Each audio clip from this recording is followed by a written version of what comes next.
Hey guys, tonight we're going to leave the busy, noisy world behind and travel to a place of profound solitude and immense responsibility. We're heading for a tiny, windswept truck off the coast of 19th-century Scotland to become a lighthouse keeper. It's a job that sounds romantic, but in reality, it was a relentless cycle of duty, isolation, and mind-minus numbing routine. You'd be forgiven for thinking it's a peaceful escape, but surrounded by nothing but water, wind, and to other people you might grow to despise. You might not last the first week, let alone the first month.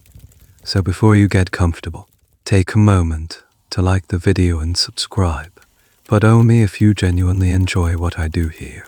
It's a quiet way of letting me know we're on the right track together. And as always, I love to see where these stories reach. So drop a comment and tell me what city you're listening from and what time it is. Now, dim the lights.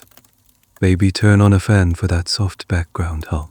And let's ease into tonight's journey together. There is no gentle awakening. Sleep is torn from you by a sound that is both expected and jarring. 3 sharp, deliberate knocks on the thick wood of your door. It's not a sound that asks. It's one that commands. For a moment, you lie perfectly still in your narrow bunk, the rough wool blanket pulled up to your chin.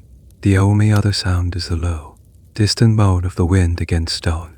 The air in your small, curved room is shockingly cold, carrying the damp, briny scent of the sea, a smell that has permeated the very walls of the tower and now lives in your clothes, your hair, and your lungs. It is 4 o'clock in the morning. Your watch has begun. You swing your legs out of the bunk, your bare feet hitting the frigid stone floor with a gas. There is no time for hesitation. Discipline is the bedrock upon which this entire existence is built. You pull on your heavy, oiled minus wool trousers, a thick sweater, and stiff leather boots. The clothes are purely functional, designed for warmth and durability. No cunt. As you dress, you hear the footsteps of the man who woke you already retreating. A hollow echo fading down the stone staircase. He is heading back to his own bunk, his duty done. Now, it is your turn. You open your door onto the heart of the tower. The darkness is almost absolute, broken only by the tiny, flickering flame of a small lantern you light with a practiced hand. You are at the base of a giant stone tomb, a hollowed minus-out monument to vigilance. Above you, the tower disappears into blackness, a seemingly endless spiral. A climb begins. Your hand finds the cold, smooth curve of the interior wall, a constant guide in the disorienting dark. Your other hand holds the lantern, its light throwing huge, dancing shadows that make the staircase seem to twist and to breathe around you. The steps are made of cast iron, each one identical to the last, their edges worn smooth by the boots of the keepers who have climbed them for decades. Step, breathe, step, breathe. The only sounds are the rhythmic scuff of your boots on the iron and the sound of your own breathing, which seems unnervously loud in the profound silence. This is the first ritual of your day, a solitary pilgrimage from the world of sleep to the realm of duty.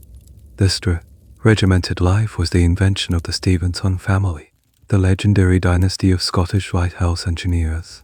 They understood that to keep a light burning without fail, you had to turn men into components of a machine.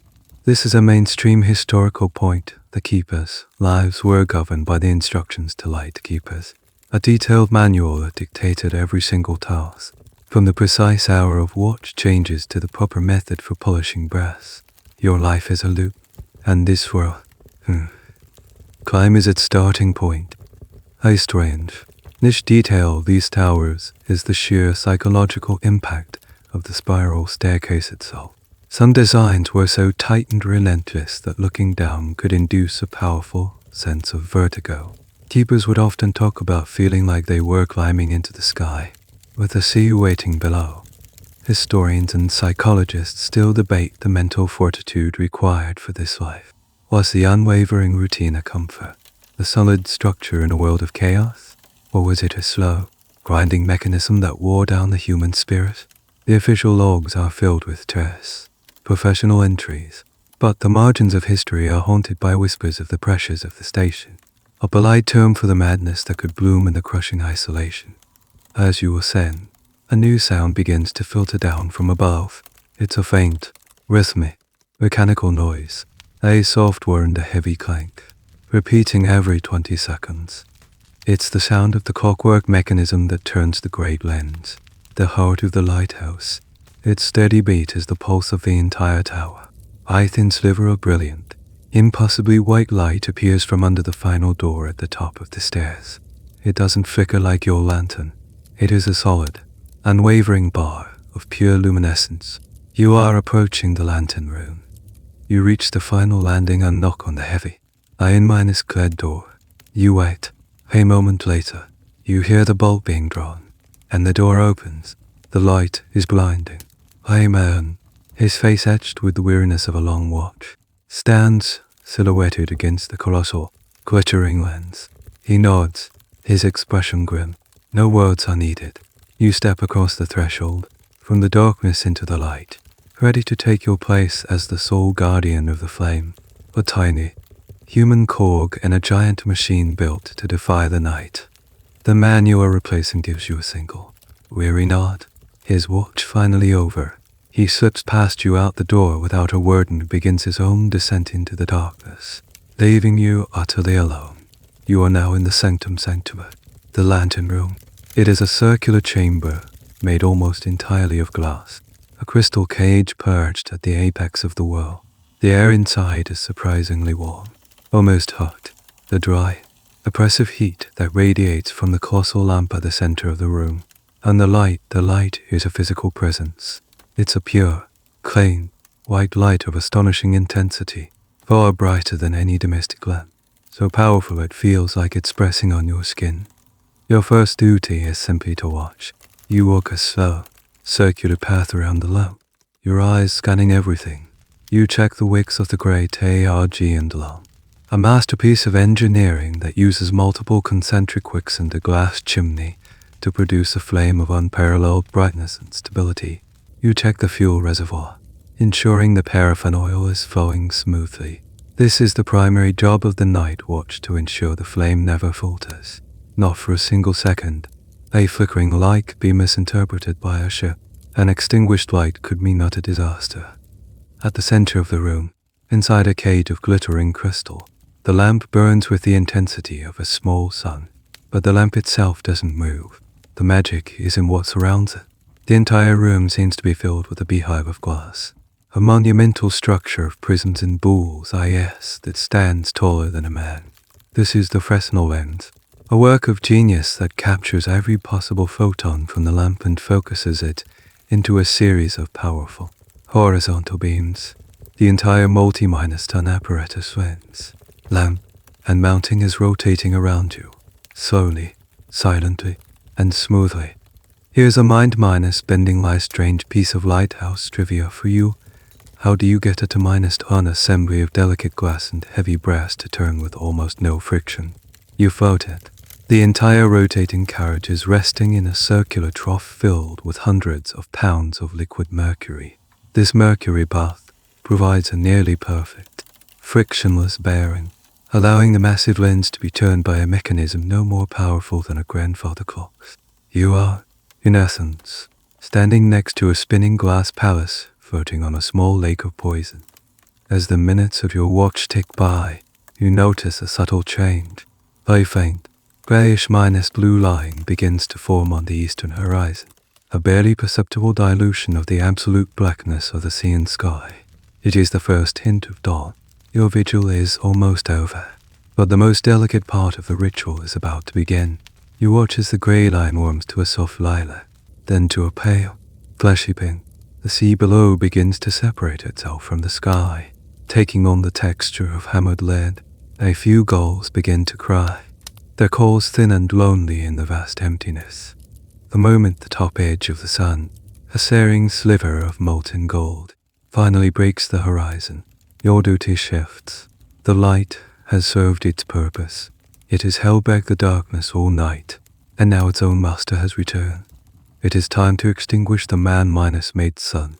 This is a procedure that must be performed with the utmost care.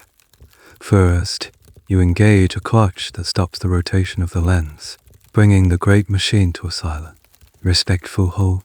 Then, following a precise sequence, you shut off the fuel supply to the lamp. The brilliant white flame does not go out instantly.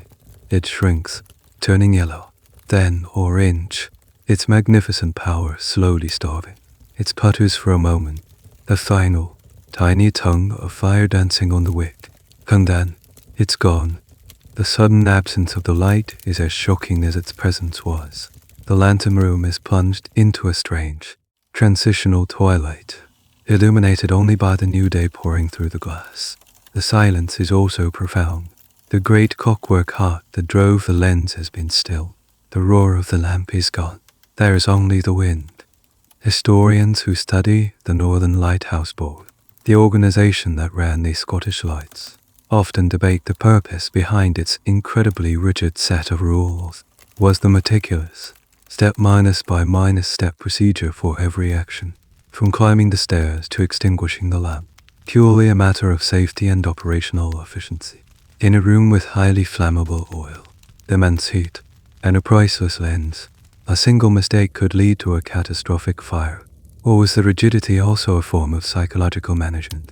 In such extreme isolation, the strict routine left no room for doubt, no time for brooding. It was a way, some argue, of keeping the keepers sane by turning their work into a form of mechanical liturgy, a defense against the madness of the empty sea. Now, as the sun climbs higher, flooding the room with golden light, you perform the final act. You draw a set of heavy canvas curtains around the entire glass structure of the lens. You must protect the delicate prisms from the focused rays of the sun, which could concentrate the heat and crack the glass or, in a freak accident, even start a fire inside the tower. The giant is now asleep and shrouded. The lantern room is still. The night is officially over. But for you, the day's real work is just beginning. With the great lamp extinguished and the lens shrouded behind its heavy curtains, the lantern room transforms. It is no longer a place of roaring fire and blinding light, but a quiet, still, and surprisingly warm glasshouse. The heat from the night's work lingers in the air. Now, in the full light of the morning sun, you can see the enemy dust. It's everywhere, tiny motes of it, carried on the wind from all, and you can no longer see, have settled on every surface, and on the lens, the magnificent, multi-minus faceted heart of the lighthouse. This dust is sacrilege, your next task, and arguably the most important of your daylight hours, is to give the lens its morning bath. You begin by removing the canvas curtains one by one, carefully folding them. The sun streams in, and the lens, even without its own inner fire, seems to come alive. It is a breathtaking work of art, a giant beehive constructed of hundreds of individual, hand-ground prisms and bull's-eyes, all meticulously fitted into a gleaming brass framework. It is a crystal palace, a jewel the size of a small room, and it is your sacred duty to keep it perfect. The slightest smudge, a speck of dust, a film of salt spray, any imperfection could refract the light incorrectly, diminishing the beam's power and potentially endangering a ship miles away. You don your official cleaning uniform as off, then minus free linen apron over your clothes. You gather your tools, which consist of soft chomo's leathers, silk cloths with a final polish, and a special cleaning solution, usually a mild mixture of spirits and water. You will not use soap. Soap could leave a residue, a fatal flaw. This entire process is laid out in excruciating detail in the keeper's manual. The chief principle of lens maintenance is to treat it with the same reverence a priest affords an altar. You start at the top and work your way down. Section by section, you climb a small, specially designed ladder to reach the upper prisms. Each piece of glass is a unique, curved shape, designed to capture a specific ray of light and bend it into the main beam. You breathe on a prism to create a mist of condensation, then gently wipe it with a soft leather. You feel the smooth, cool curve of the glass under your fingers. It's an intimate act, a quiet communion with this extraordinary object. You move from one prism to the next. Your movement slow, deliberate, and practiced. There is a meditative quality to the work. It is repetitive, yes, but it is also profoundly satisfying. You are polishing the eye of a giant. This is where we find a small, peculiar detail of a keeper's life, the constant battle against birds. Lighthouses, especially on remote rocks, are natural magnets for seabirds. During migration seasons, thousands of birds, disoriented by the powerful beam at night, would collide with the lantern room glass. The aftermath was a grim part of the morning cleanup, but beyond that, their droppings were a constant threat to the lens itself. A single bird dropping on an outer pane of glass could create a shadow or a distortion. Part of your daily routine involved not just cleaning the inner lens, a task of delicate precision, but also leaning out of the lantern room, harnessed for safety against the howling wind, to scrub the outer panes clean of the mess left by your feathered neighbors. The design of this lens, the Fresnel Lens, revolutionized maritime safety. Before its invention in the early 1822 by the French physicist Augustin-Jean Fresnel, lighthouses used simple polished metal reflectors, which were incredibly inefficient, wasting most of the light they produced. The Fresnel lens was a masterpiece of optical engineering, so effective that a first-order lens, like the one you are now cleaning, could project a visible beam for over 20 miles.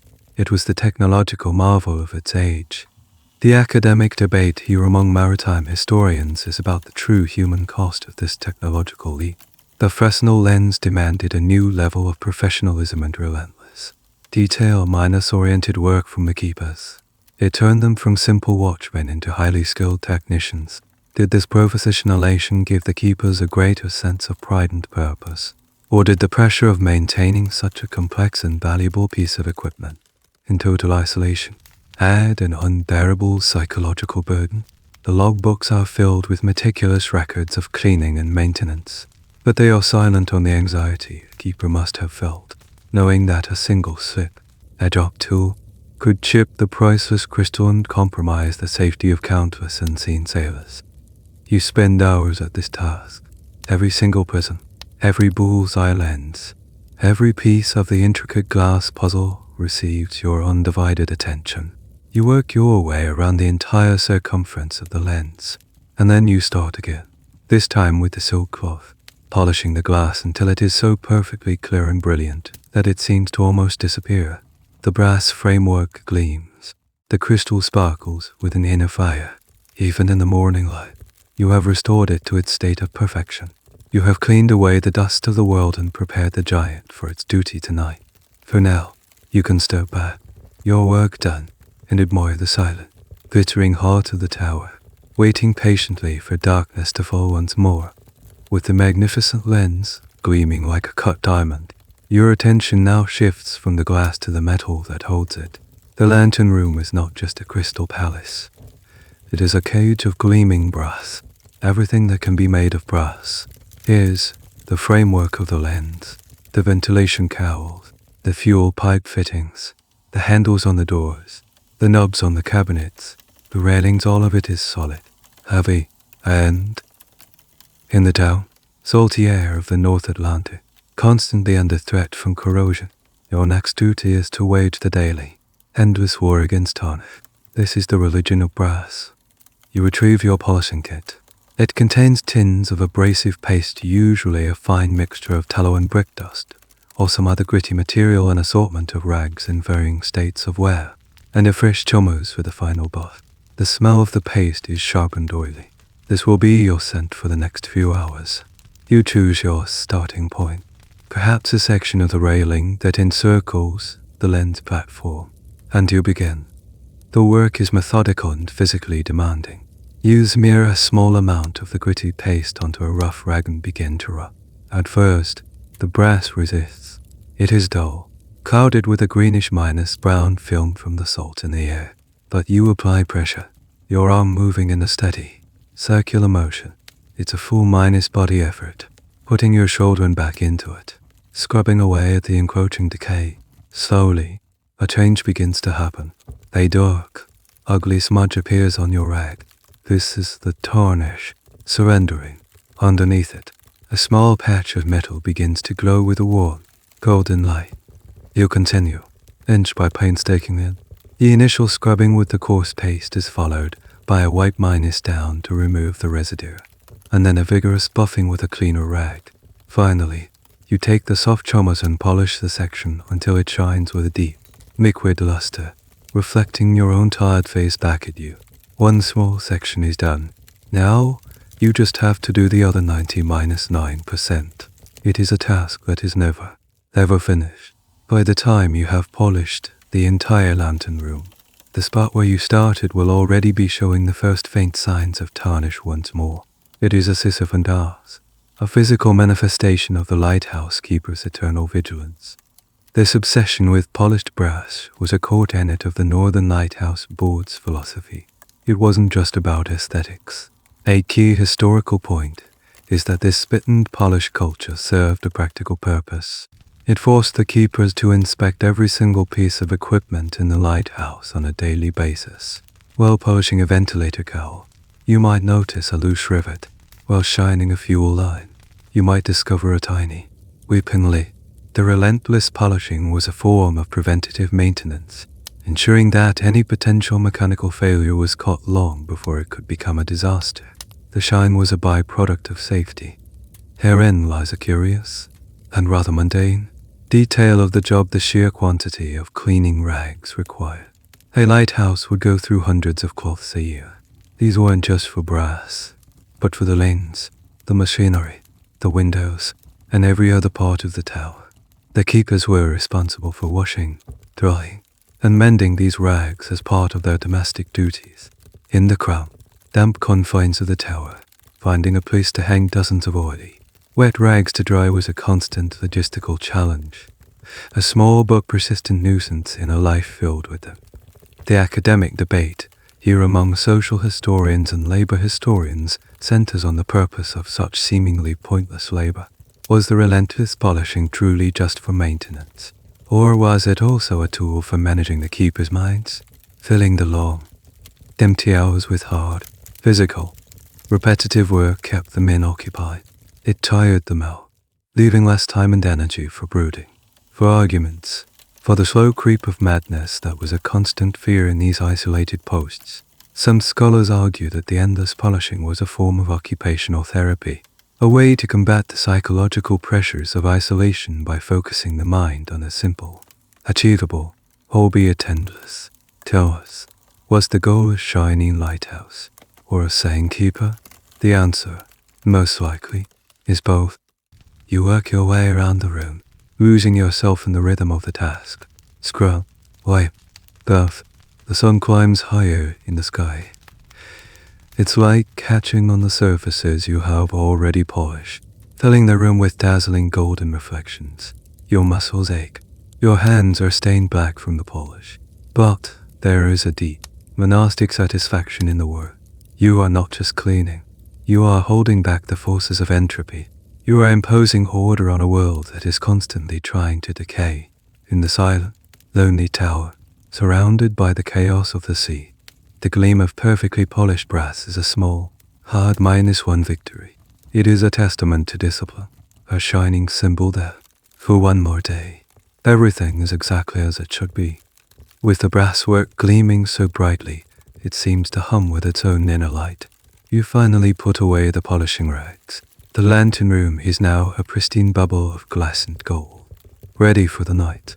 Your work here, for now, is done. You descend from the heightened brightness of the lantern room, your boots clanging on the iron spiral staircase, heading down into the cooler, dimmer levels of the tower. Your destination is the service room, located directly below the lantern. This is the engine room, the home of the lighthouse's mechanical heart. The room is dominated by a large, imposing piece of machinery.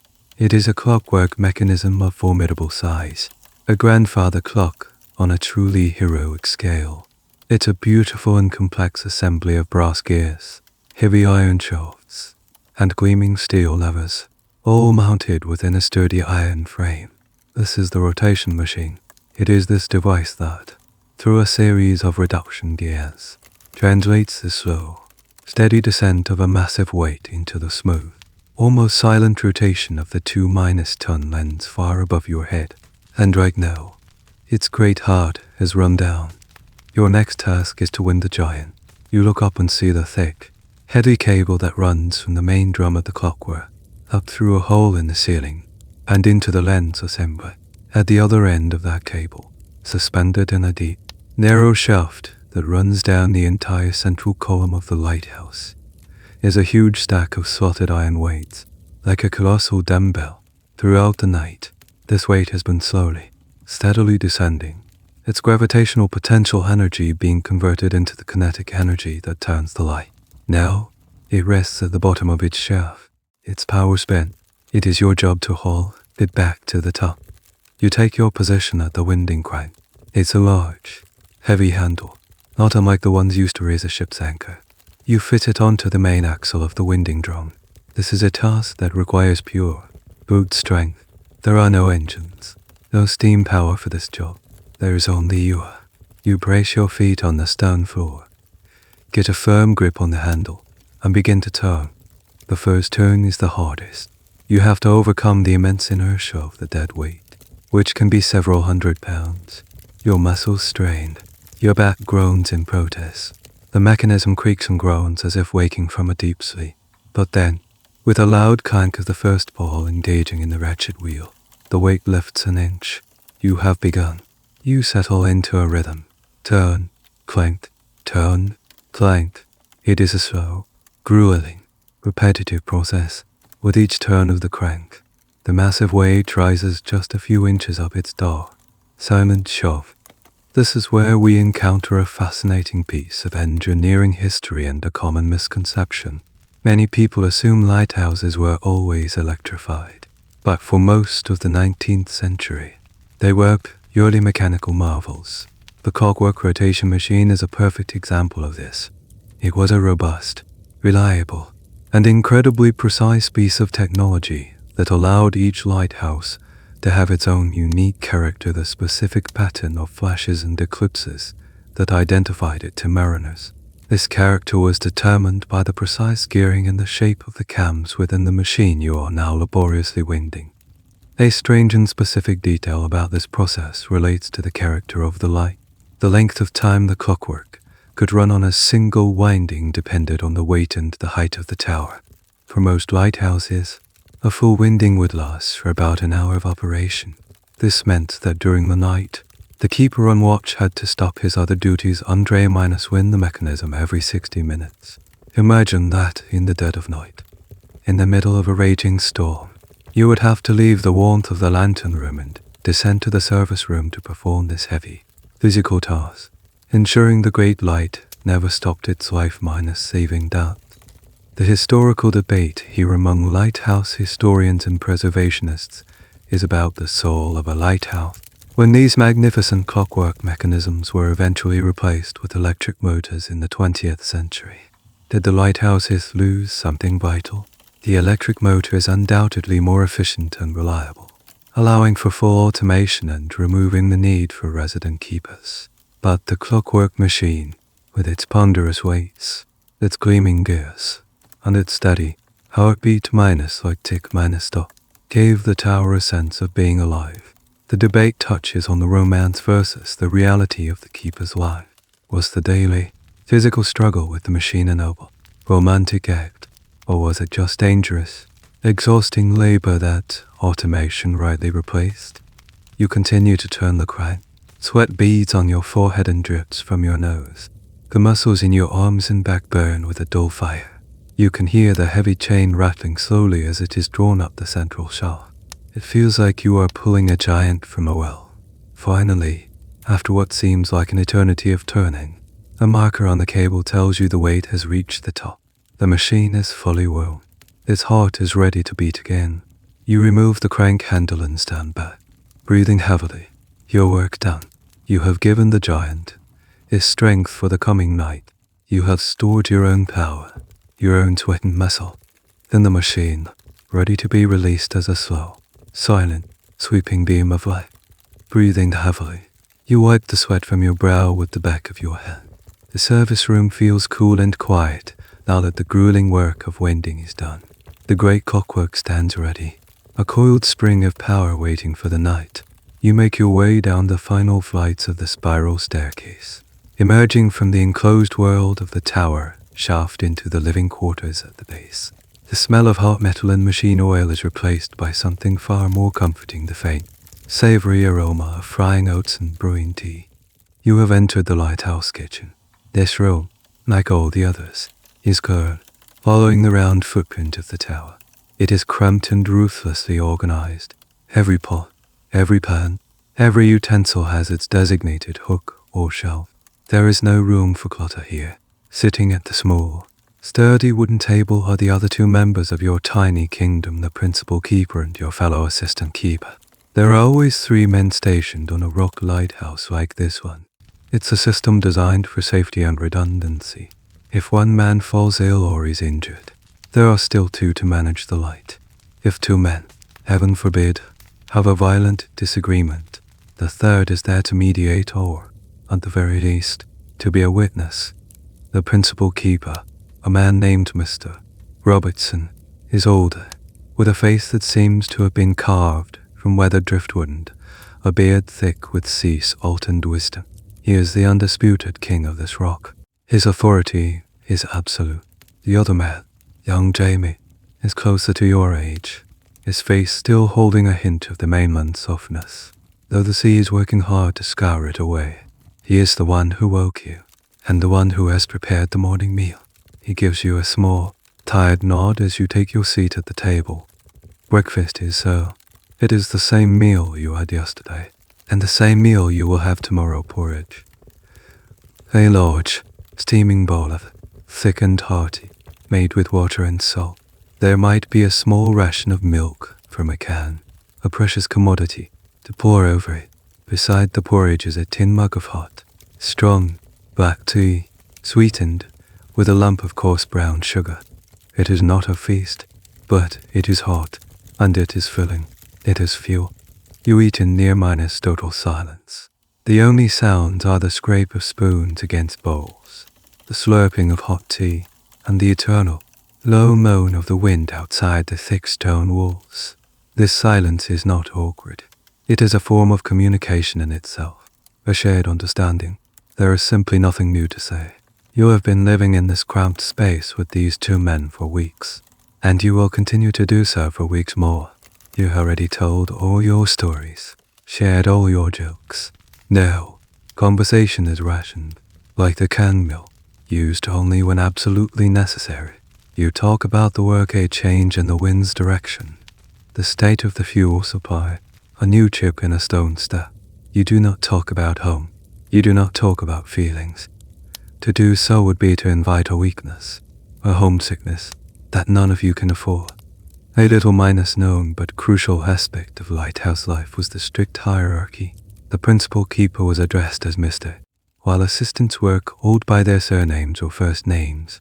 They ate at the same table, but the principal keeper always had the best chair and was served first. This rigid structure, a core part of the Northern Lighthouse Board's regulations, was designed to prevent the familiarity that could breed contempt and lead to conflict in such close quarters. The historical debate around this social dynamic is fascinating. Did this enforce military minus style discipline actually prevent arguments, as intended, or did it simply force resentments to fester beneath a surface of silent obedience?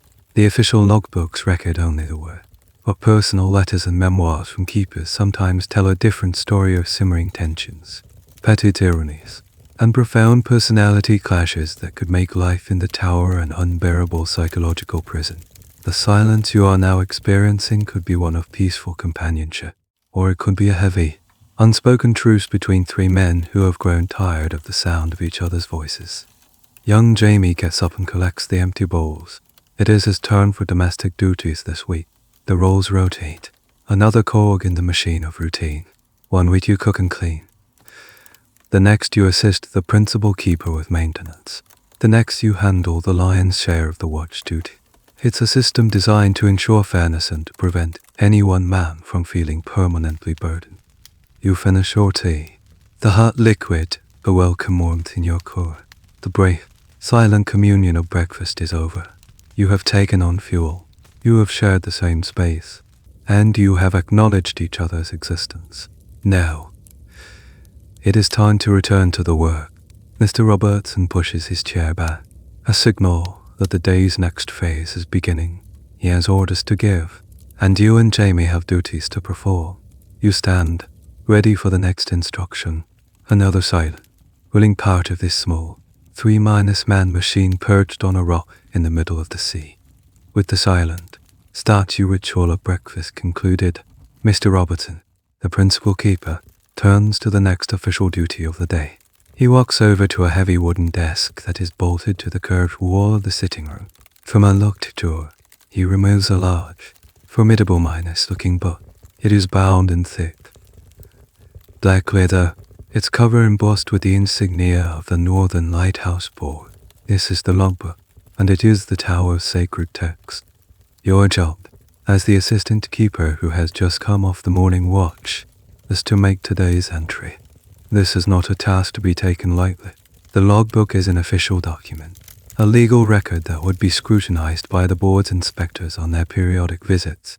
Every detail must be precise, the handwriting neat and legible, the language formal and devoid of any personal feeling. You are not writing a diary. You are contributing to the historical record of the lighthouse service. Mr. Roberts unplaces the book on the desk and opens it to a fresh page. He pushes the heavy brass ink well and the pen towards you.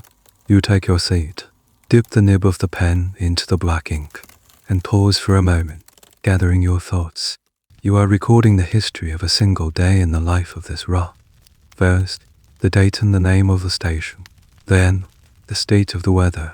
You must use the official, approved terminology. The wind is not just strong, it is force 6, fresh gale. The sea is not choppy, it is rough, with swells from the north minus west. You record the barometric pressure, the temperature, and the visibility at dawn.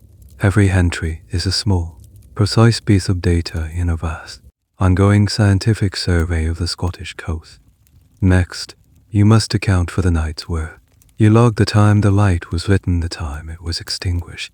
You record the amount of paraffin oil consumed, measured to the nearest fluid ounce. The logbook is a ledger of resources, and every drop of oil, every wick, every spare part is meticulously accounted for. There is no room for waste on this road. Then, you must note any unusual occurrences. A passing ship that sailed unusually close. Its name and type if you could discern it. A larger than usual flock of gulls resting on the lower rocks. A change on the tide pattern. You are the eyes and ears of the board, the remote, human center in this wild place.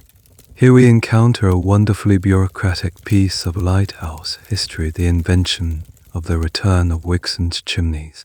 The board was obsessed with efficiency and economy. They suspected that some keepers were being wasteful with their lamp wicks and the glass chimneys, which would crack from the intense heat. So they instituted a rule that keepers could not receive a new supply of wicks and chimneys until they had returned the old, used minus-up ones to headquarters on the supply tender. This led to the slightly absurd practice of keepers carefully packing up boxes of burnt minus-out wick ends and cracked pieces of glass to be shipped back to Edinburgh as proof that they weren't being profligate with the Queen's supplies. The academic debate among historians who study these logbooks is about what is not written. The logs are famous for their stoicism and understatement. A keeper might describe a hurricane that smashed windows and sent waves crashing over the top of the lantern as a severe gale with heavy seas. There is no mention of fear, of loneliness, of the crushing boredom or the simmering tensions between the men. Is this absence of emotion a true reflection of the tough, resilient character of the keepers? Or is it a product of strict censorship, an unwritten rule that any sign of personal struggle was a sign of weakness and would be frowned upon by the inspectors? Some historians argue that the logbooks are a carefully constructed performance of competence and control, while the real, messy human stories unfolded in the unrecorded silences between the lines. You continue to write, your pen scratching across the thick, high-quality paper. You note that the lens was cleaned, the brass polished, and the clockwork mechanism wound. You record that all is in good order. You are painting a picture of a flawless, smoothly running machine. There is no mention of the bone-deep weariness you felt on the stairs at 4 a.m. Or the silent tension at the breakfast table. The logbook demands a world of pure, objective fact. Finally, you sign your name at the bottom of the entry. Mr. Robertson leans over to inspect your work, his sharp eyes scanning for any errors or sloppiness. He grunts, a sound that can be interpreted as approval, and closes the heavy book. The history of the day has been written. You have fulfilled your duty as the station scribe. The official record will show that on this day, everything was calm, orderly, and under control. And now, your brief time at the desk is over. It is time to go outside. With the logbook closed and the official duties of the morning complete, Mr. Robertson gives a curt nod towards the main door of the tower. It's time for the daily inspection of your kingdom. Preparing to go outside is a ritual in itself. You pull on your heavy, oilskin coat, a garment that is stiff and smells perpetually of linseed oil and salt. You jam a thick wool cap down on your head. Even if the sun is shining, the wind on this rock is a constant. Physical presence, a relentless bully that will steal the heat from your bones in minutes. Jamie, whose turn it is for outside duties, unbolts the main door. It's made of 2 layers of thick oak, designed to withstand the assault of a winter storm. As he pulls it open, the sound of the outside world rushes in, a sudden, deafening roar of wind and screaming gulls. The air that enters is cold, clean, and fiercely energetic. You step out of the quiet, muffled world of the tower and into the full, raw power of the North Atlantic. Your entire world, your whole physical existence, is this tiny, tear-minus drop-shaped piece of granite. The lighthouse door rises from its highest point, and the rest of the rock is a jagged, sloping tumble of stone that falls away to the sea on all sides. There is not a single blade of grass, not a speck of soil. It is a sterile, stone ship permanently anchored in a churning sea. Your task now is to walk the perimeter, inspecting the rock and its structures for any damage inflicted by the sea during the night. You begin your patrol. The path you walk is not a path at all, but a series of worn patches on the rock and a few crudely carved steps, connected by a network of iron railings that have been drilled directly into the granite. You hold on to the railing tightly. The rock is thick with sea spray and bird droppings, and a fall here would be disastrous. The wind tries to tear the coat from your back and pushes at you with invisible, angry hands. Then lower you. The sea explodes against the base of the rock, sending plumes of white spray high into the air, spray that drifts over you like a cold rain. You inspect the foundations of the tower, looking for any new cracks or signs of wear in the massive, interlocking blocks of stone. The construction of these lighthouses, like the one at Scaryville or Bell Rock, was a monumental feat of engineering. The Stevenson family pioneered techniques of using dovetailed, interlocking granite blocks, creating a structure so solid it was essentially a single, monolithic piece of stone, fused with the rock it stood upon. You are walking on the pinnacle of 19th-century civil engineering. You check the winch and crane mechanism at the small, precarious landing stage. This is your lifeline to the outside world, the place where the supply boat, if it can get close enough, will unload its precious cargo. You ensure the gears are greased and the cables are free of rust.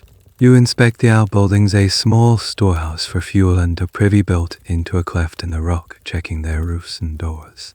Everything is built for resilience, designed to shrug off the worst the sea can throw at it. A strange and slightly macabre detail of these rock stations was the ever-minus present danger of being washed away. There are numerous accounts of keepers who, stepping outside for just a moment without taking proper precautions, were caught by a freak wave and swept off the rock, never to be seen again. This led to the development of strange safety features, such as ropes and harnesses that keepers were supposed to attach to anchor points before venturing onto the lower levels of the rock. Whether these rules were always followed by the men is a subject of historical debate. Was the constant danger something you got used to, leading to a dangerous complacency? This leads to a wider academic discussion. How did the keepers perceive their environment? Did they see the sea as their enemy, a monstrous force they were constantly fighting against? Or did they, through long exposure, develop a different kind of relationship with it? The logbooks speak of the sea in technical terms: swell height, wave period, But the keeper's personal writings sometimes reveal a grudging respect, even a kind of love, for the wild beauty and power that surrounded them. They were perhaps the only men of their time to truly understand the sea's many moods. From its placid, gentle slumber to its full -30, destructive ray, they lived, quite literally, in its heart. Your patrol is complete. The tower is secure. The rock is stable. Nothing has changed from yesterday. And that is a victory. You stand for a moment on the leeward side of the tower, sheltered from the main force of the wind, and look out at the horizon. There is nothing, just an endless, 360-degree panorama of grey, churning water meeting a grey, cloud-strewn sky. The nearest land is a faint, blue smudge more than 10 miles away. You are utterly, completely alone. You endure 2 companions, a tiny trinity of souls on a speck of stone, holding your ground against the vast, indifferent ocean. The inspection is over. It is time to go back inside, back to the routine, back to the silence of the tower. You retreat from the howling wind, the heavy oak door booming shut behind you, sealing the outside world away once more. The sudden silence of the tower is a relief. After the sensory assault of the open rock, the calm, predictable interior feels like a sanctuary. You and Jamie hang your oilskins on their designated hooks. The morning's primary duties are done. The lens is clean, the brass is bright, the mechanism is well, and the rock is secure. Now, the long, slow, middle part of the day begins.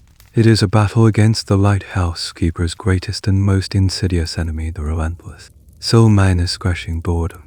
You settle into the small, curved sitting room. Mr. Robertson is at the table, mending a tear in a canvas sack with a large needle and a thick, wax thread. His movements are slow and economical. Jamie has taken out a small block of driftwood and is carving it with a pocket knife, the tiny shavings falling onto a piece of newspaper spread on the floor. He is trying to shape it into a seabird. You have your own task. You are darning a sock, a thick woolen one that has a hole in the heel. These are the hobbies of the Lighthouse Keeper: small, quiet, productive tasks that keep the hands busy and the mind from wandering into dangerous territories. The clock on the wall, a sturdy marine chronometer, ticks with a low, deliberate rhythm. Tick, tock. Each second feels like a drop of water, slowly filling a vast, empty barrel. You pull the thread through the wool. Robertson pushes his needle through the canvas. Jamie shaves a sliver of wood from his bird. The only other sound is the constant, dull moan of the wind, a sound you have become so used to that you only notice it when it changes pitch. Time on a lighthouse moves differently than it does on land. It is measured not in hours and minutes, but in routines and cycles. The turning of the watch, the lighting of the lamp, the winding of the clock, and the longest, most anticipated cycle of all is the arrival of the supply tender. The lighthouse relief ship is your only physical link to the world you left behind. Its arrival means fresh food, letters from home, newspapers, and, eventually, your own relief and return to shore. It is the one great event that punctuates the endless monotony. And then, it happens. Jamie, who is sitting in the chair that has a view of the small, salt-streaked window, suddenly freezes. His knife stops moving. He squints, leaning forward. "Hey, sail," he says, his voice a low, excited whisper. "No, smoke." The effect of these 2 words is electric. The atmosphere in the room, once thick with quiet lethargy, is instantly shattered. Mr. Robertson puts down his needle. You drop your sock. All 3 of you scramble to the window, crowding together to peer out at the horizon. And there it is, a tiny, dark smudge against the grey sky, so small it's almost invisible, a plume of smoke. It's the tender. It's the Faroes, the Northern Lighthouse Board steam-powered relief vessel. A strange and powerful emotion grips you, a mixture of wild, childish excitement and a kind of nervous, heart-thumping anxiety. Your quiet, predictable world is about to be invaded. The boat is still hours away, but its mere presence on the horizon changes everything. The routine is broken. The day is no longer ordinary. This moment, the first sighting of the relief ship, is a recurring theme in Lighthouse memoirs. It was an event of almost overwhelming significance. Some keepers described a feeling of boat-minus fever, a state of giddy, restless energy that would descend upon the station in the hours leading up to the tender's arrival. This anticipation speaks volumes about the psychological pressures of their isolation. A fascinating niche detail is how the keepers would prepare for this moment. They would often spend the preceding day in a flurry of activity, not just performing their normal duties, but giving the entire tower an extra minus thorough cleaning. They would scrub the floors, polish the already minus gleaming brass one more time, and put on their best, cleanest set of clothes. It was as if they were preparing for a royal visit. Historians debate the reason for this. Was it simply to impress the visiting board inspector, who was always on the ship? Or was it a more personal, psychological need to present themselves as orderly, disciplined, and sane, a way of proving to the visitors, and to themselves, that they had not succumbed to the wilderness, that they were still civilized men? The three of you watch the smudge on the horizon grow imperceptibly larger. There is a new energy in your movements now. The mending is forgotten. You begin to gather the things that will be going back to the mainland, the official reports and logbooks for the board, the empty oil casks, the box of used minus-up wicks, and, most importantly, the outgoing mail, the precious letters you have written to your families, words penned in quiet moments of reflection, filled with censored accounts of your life and carefully worded expressions of longing. The slow, ticking clock seems to have sped up. The day is no longer a vast, empty ocean of time to be endured. It now has a destination, a purpose. The little plume of smoke on the horizon is a promise of connection, of news, of a brief but vital reminder that another world, a world of noise and crowds and loved ones, still exists beyond your lonely rock, and it is coming for you. The plume of smoke on the horizon slowly solidifies into the unmistakable shape of the Faroes. For the next hour, you watch its agonizingly slow approach. The sea around your rock is treacherous, a minefield of hidden reefs and unpredictable currents. The ship's captain will not risk coming too close. The vessel finds a safe position, dropping anchor in the slightly more sheltered water on the leeward side of the rock, still a daunting distance away. Then, the most dangerous part of the operation begins. You see a small boat being lowered from the side of the tender. It's the shore boat, a sturdy, clinker-built vessel rowed by four powerful seamen. In the stern sits the boatswain, and beside him, the figure you have all been waiting for, the relief keeper.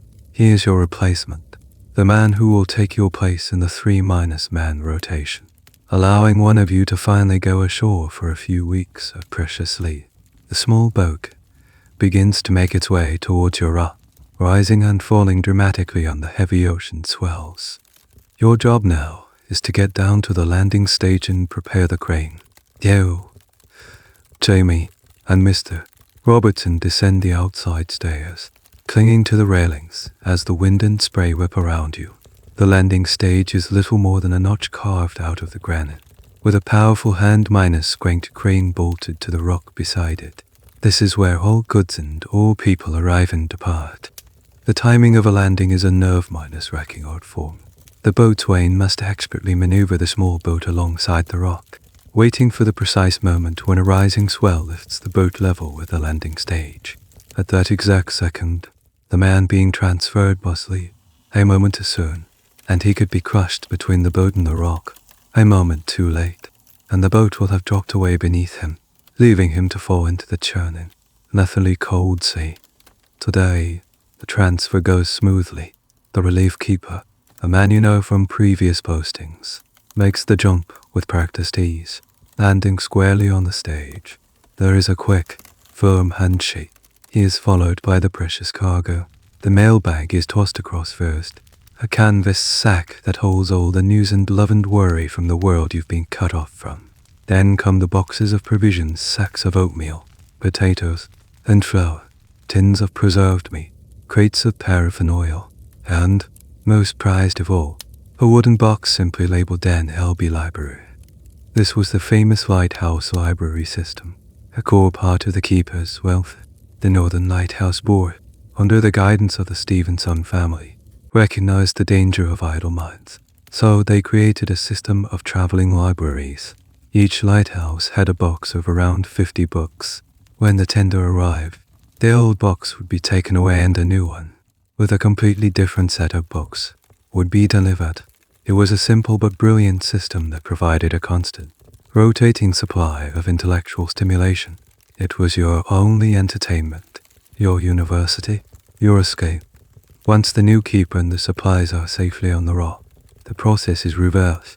Today, it is Jamie's turn for shore leave. His face is a mask of suppressed excitement.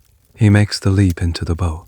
The mailbag with your outgoing letters lowered by the crane, followed by the empty supply crates and the box of old library books. The small boat pulls away, fighting the swell, making its slow journey back to the mothership. You watch until it is safely aboard and the Pharaoh's weighs anchor, gives a long blast of its steam whistle as a final salute, and turns its bow back towards the mainland. Now, the aftermath.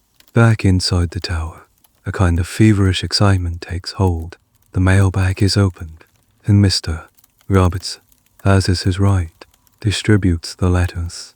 You hold the thin, precious envelopes in your hands. You recognize the handwriting of your wife, your mother. These letters are treasures, artifacts from another universe.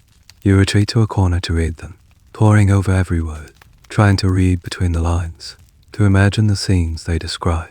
The news is mundane: a neighbor's marriage, the price of wool, a child's latest mischief, but to you, it is the most compelling story in the world. The academic debate here focuses on the role of these letters in the keeper's mental health. They were a vital link, a lifeline that kept the men tethered to their identities as husbands, sons, and fathers. But were they always a comfort? A letter bearing bad news of illness or hardship could be a source of immense distress.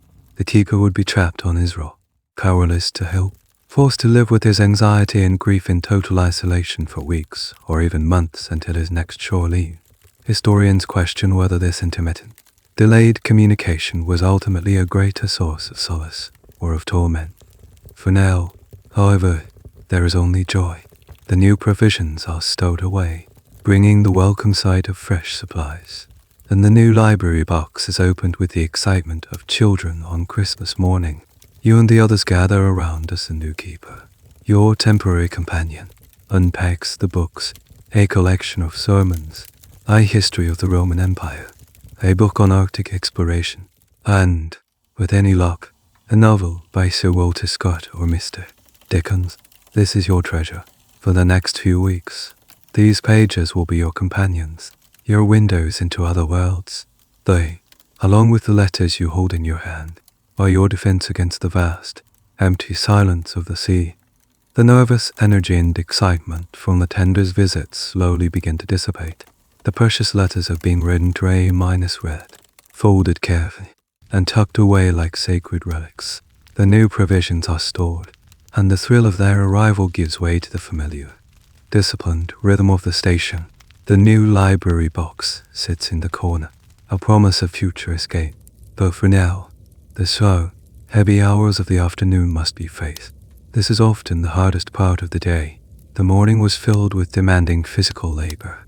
The evening will bring the responsibility of the watch, but the afternoon is a quiet, empty valley in between. You find your corner in the small sitting room. The new keeper, whose name is MacLeod, has settled into the rhythm of the tower with the quiet competence of an experienced man.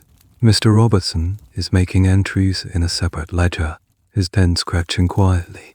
MacLeod is reading one of the new books, his face a picture of concentration. You, however, need something to do with your hands. An idle mind is a dangerous thing on this rock, and idle hands are its willing accomplice. You take out your housewife. It's not a person, but a small, rolled minus-up sewing kit, a standard piece of a keeper's personal equipment. It contains needles, sturdy thread, a thimble, and a few spare buttons. You pick up a thick canvas work shirt. A seam under the arm has started to come apart, a small tear that could easily become a large one. Your work is slow and deliberate. You are not a master tailor, but your stitches are strong and practical. Every piece of clothing is precious. There are no shops to buy more. Everything must be maintained, patched, unrepaired until it is nothing but a collection of patches. Mending clothes is more than just a chore. It is a form of meditation. Your focus narrows to the tiny point where the needle meets the cloth. The vast, intimidating emptiness outside the window ceases to exist. Your world shrinks to this small, manageable task. Each stitch is a tiny victory against the forces of entropy, a small act of order and control. You are not just fixing a shirt, you are holding a small piece of your world together. As you work, the silence in the room is companionable.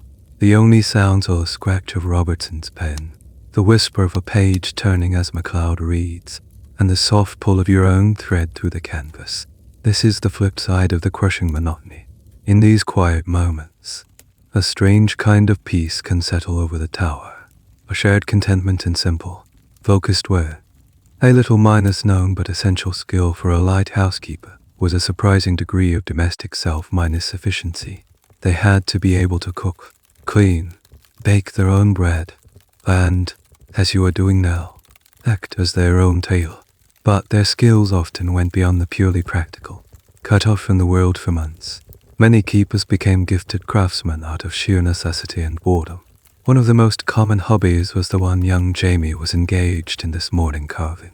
Using driftwood, down, or even lumps of soap, they would carve intricate models of ships, seabirds, or even miniature replicas of their own lighthouses. Some of these carvings were so detailed and beautiful that they are now considered valuable pieces of folk art. The academic world, particularly in the fields of psychology and sociology, is fascinated by this aspect of the keeper's life. They debate the role of hobbies and crafts in maintaining mental health under extreme duress. Was this crafting just a way to pass the time, or was it a more profound psychological coping mechanism?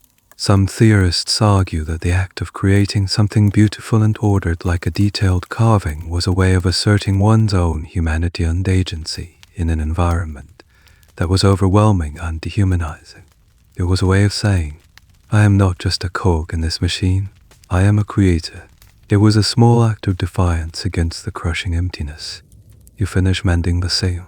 The stitches are a little uneven, but they are strong. The shirt is whole again. You fold it neatly and put it aside.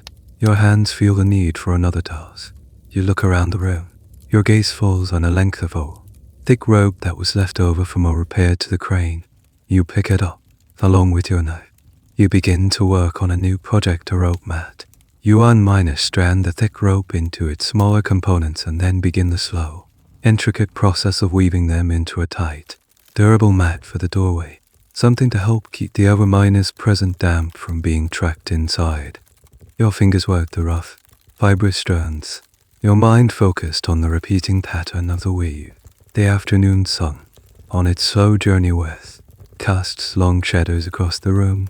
The clock ticks, the wind moans. Robertson writes, MacLeod reads, and you weave, each of you lost in your own small, quiet world. All of you sharing the same profound silence. All of you just trying to get through the day.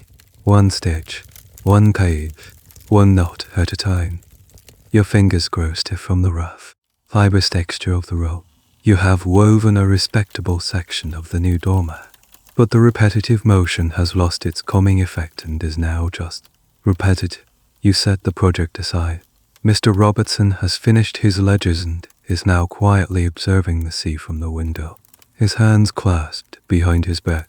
MacLeod has finished his chapter and has closed his book, a finger holding his place.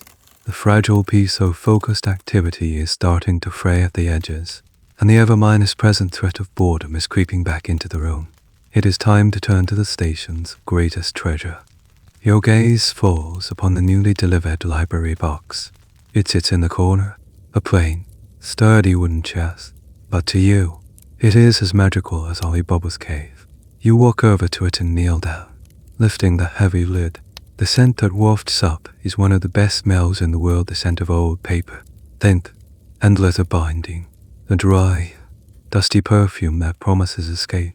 You're about to go on a journey, not with your body, but with your mind.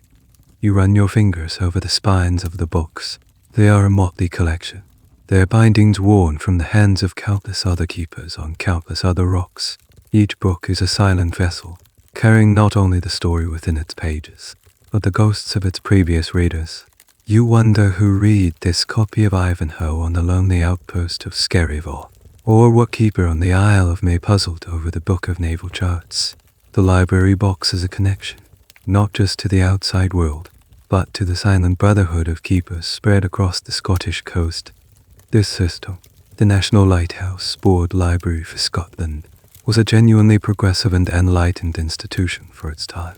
A mainstream historical point is that it was born from a deep understanding of the psychological rigors of the job. The board knew that literate, intelligent men would not fare well without mental stimulation. The library was not a luxury. It was an essential piece of equipment, as vital to the running of the station as the lamp oil or the polishing rags. You select a book. It's a thick volume, a travelogue detailing a perilous expedition to find the Northwest Passage. It seems a fitting choice for your own isolated existence. You take the book back to your chair and open it. The pages are thickened, slightly yellowed. There might be a small, faded annotation in the margin, left by a keeper years ago. Finding such a mark was like receiving a message in a bottle. A strange but true detail about these library boxes is that their contents were not always what the keepers might have wished for. The selection was made by the board's officials in Edinburgh, and they had a strong preference for improving literature. The boxes were often heavy with religious sermons, technical manuals, dense historical tomes, and moralistic tales. While novels were included, they were sometimes viewed with suspicion as being frivolous. This led to a subtle game between the keepers and the board. Keepers would often trade books among themselves when they met on shore leave, and illicit, more exciting literature like cheap penny dreadful novels would be smuggled out to the lighthouses, hidden from the inspector's eye at the bottom of a personal trunk. The academic debate here, particularly among literary historians and scholars of reading history, is about how this curated selection of books shaped the inner lives of the keepers. Did the constant diet of sermons and stoic histories genuinely improve their moral character, as the board intended, or did it create a hunger for the very escapism and excitement that was so often denied them? How did a man, living a life of extreme monotony, process a thrilling adventure story? Did it provide a welcome escape, or did it make his own reality seem even more dull and constrained by comparison? We can study the library catalogues, but we can never truly know the complex, personal relationship each keeper had with the words on the page. You begin to read. The small, curved room of the lighthouse starts to dissolve. The moan of the wind outside your window is replaced by the crunch of snow underfoot and the howl of Arctic wolves. The stone tower becomes a wooden ship, trapped in a sea of ice. Mr. Robertson and MacLeod fade into the background. You are no longer on a rock off the coast of Scotland. You are in another world, another time. For the next hour, you are utterly lost. You are a different person, living a different life. This is the magic of the library box. It is a time machine, a teleportation device, a shield against the crushing weight of the present moment. The book is your companion, your confidant. It asks nothing of you but your attention. And in return, it offers you the universe. The slow afternoon, once a vast desert to be crossed, is now an island of quiet adventure, a precious, stolen time when you are not a keeper, but simply, wonderfully, a reader. The words on the page begin to blur. The frozen landscape of the Arctic recedes, and the small, curved room of the lighthouse slowly reforms around you. You look up from your book, your eyes adjusting to the familiar sight of the ticking clock and the grey sea outside the window. The story has transported you for a while, but the reality of the rock always returns. You close the book, marking your page, and stand up to stretch your stiff limbs. The silence of the room feels different now, less like peace and more like stagnation. You need a change of scenery, as limited as that may be. You walk over to the window and look down. Your world is made of two things: the grey, unyielding stone of the tower, and the grey, restless water of the sea. But there is a third element, a vibrant, chaotic, and noisy one: the lower levels of your rock. The parts that are not constantly scoured by the highest waves are completely covered in birds. It is a metropolis of seabirds, a feathered city teeming with life. There are thousands of them. Guillemots, razorbills, titaquays, and puffins have made this isolated rock their home and breeding ground. You are not just a lighthouse keeper, you are the landlord of a massive, unruly seabird colony. Their presence is a constant backdrop to your life. Their sharp, piercing cries are a permanent feature of the soundscape. A sound so constant, it almost blends into the noise of the wind. Their fishy, musky smell is an unavoidable part of the air you breathe whenever you step outside. They are your closest and most numerous neighbors. You watch them now, a silent observer of their complex society. The guillemots are packed shoulder to minus shoulder on the narrow ledges, their black and white bodies making them look like a crowd of tiny, formally dressed gentlemen. They are constantly squabbling, jabbing at each other with their sharp beaks over a few inches of precious nesting space. On the steeper cliff faces, the titaquays have built their nests of mud and seaweed, their calls echoing their own name, kitty-wa-ake, kitty-wa-ake. And in the cracks and crevices of the rock, you see the puffins, their fantastically colored beaks a splash of impossible vibrancy against the monochrome landscape. They pop in and out of their burrows, their movements comical and endearing. Observing these birds becomes one of a keeper's long-term pastimes. You learn to recognize their habits, their calls, their seasonal rhythms. You know when they will arrive in the spring to breed, when their chicks will hatch, and when they will depart in the autumn, leaving the rock feeling strangely empty and silent. This brings us to a strange, and for the bird, a tragic, historical fact. While the keepers were the guardians of the light, they also had to be pragmatists. Food was often monotonous, and fresh meat was a rarity. As a result, seabirds and their eggs were a common supplement to the keeper's diet. The eggs of guillemots and gulls were regularly harvested from the cliffs. A perilous task and provided a welcome change from salted meat and oatmeal. The birds themselves, particularly young gannets known as gugas on certain stations, were also hunted and eaten. It was a strange, symbiotic relationship. The keepers were surrounded by this incredible profusion of wildlife, and sometimes they ate their neighbors. The academic debate here involves the birth of the conservation movement. In the 19th century, there was a growing awareness of humanity's impact on the natural world. Lighthouse keepers were in a unique position. They were some of the only people to live in these remote, wild places, and their observations were invaluable to early ornithologers and naturalists. Men like John Wally and Henry Buckley, pioneering ornithologers, relied heavily on correspondence with keepers to gather data on bird migration and breeding habits. So were the keepers simply part of the old world, harvesting nature's bounty as people had always done, or were they accidental pioneers of the new world, their detailed observations contributing to the very science that would eventually lead to the protection of the birds they once hunted? Their role is complex and sits at a fascinating crossroads between exploitation and conservation. You watch a puffin emerge from its burrow, its beak absolutely stuffed with a row of tiny, glistening sand eels, a silver mustache of fish. It waddles purposefully towards its nest, ignoring the opportunistic gulls that try to snatch its hard -1 prize. There is a drama and a purpose to this world that is both captivating and humbling. These small, resilient creatures live their entire lives in this harsh environment. Their existence, a constant struggle against the sea, the weather, and each other. You feel a strained kinship with them. Like them, you are a resident of this rock, isolated from the rest of the world. Like them, your life is governed by seasons and cycles. And like them, you are a creature of routine, performing the same tasks day after day to ensure your own survival. For a few minutes, you are not a man watching birds.